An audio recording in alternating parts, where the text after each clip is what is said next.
Clausel. Bonjour Jean-Philippe. Amélie Clausel, vous êtes maître de conférence habilité à diriger les recherches à l'Université Paris 1 Panthéon-Sorbonne. Vous venez de produire avec Nathalie Guichard et Caroline Richer, Université Paris-Saclay, le gaspillage alimentaire dans la famille vers une socialisation bidirectionnelle, un article de comportement du consommateur. C'est rare dans la revue française de gestion, c'est bien, c'est très bien. Les leviers, voilà, les leçons que vous tirez de votre recherche sur le gaspillage alimentaire en famille et les leviers sur lesquels on peut jouer. Parce que le but, c'est bien de réduire le gaspillage alimentaire quand même. Absolument. Alors effectivement, nous avons identifié une typologie avec 3 approches différentes du gaspillage alimentaire en famille. Une première approche qui est une approche encadrée de ce gaspillage où on va contrôler, anticiper, peu évoquer le gaspillage alimentaire, donc peu d'interactions. Et ces familles-là ont plutôt tendance à avoir des motivations de nature économique plus qu'écologique. Donc des leviers qui sont tirés d'un modèle d'ailleurs structuré autour de différents leviers en consommation responsable dont on a pu tirer ici par exemple 2 grands leviers pour ce type de famille. Un levier qui est lié à ses motivations individuelles, puisqu'en fait, dans cette approche du gaspillage, on n'est pas tellement dans l'interaction, on est plutôt à agir tout seul et à contrôler tout seul. Donc, on va pouvoir agir sur des motivations individuelles en allant proposer des projets personnels, des concours, des courses anti-gaspi, pourquoi pas, des choses qui vont gratifier l'individu.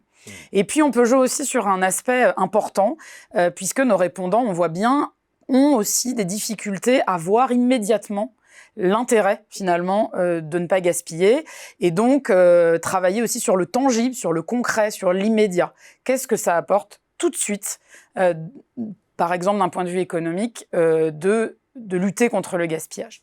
Sur la deuxième approche que l'on a identifiée, c'est une approche plus expliquée, plus interactive, où il va y avoir une interaction forte entre les enfants, les parents, une socialisation qui va dans les 2 sens, un apprentissage également.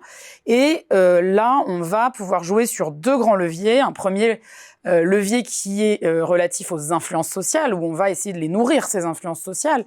Donc, pourquoi pas des projets collectifs, des projets pédagogiques ensemble avec les parents. Je pense par exemple aux pratiques de batch cooking en famille, donc qui consiste à faire tout un ensemble de repas pour par exemple 5 ou 7 jours et qui pourrait justement intégrer des produits plus anciens par exemple.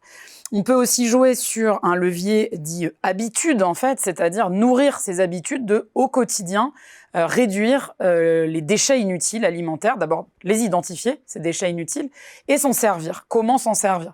Donc, faire peut-être des guides de bonnes pratiques aussi à l'égard de ces familles-là.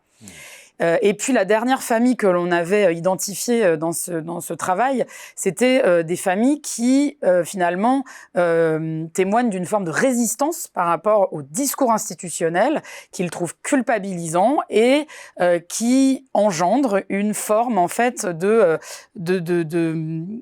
en tout cas une perception d'injonction qui fait que ces familles-là n'ont plus envie de lutter de cette façon-là. Donc il y a peu d'interaction et peut-être que pour elles, un levier pourrait être lié à la communication avec la mise en valeur d'émotions positives, de gratification personnelle ou collective d'ailleurs, mais toujours dans le positif et pas dans la culpabilisation qui freine beaucoup la lutte anti-gaspi pour cette grande partie de nos répondants.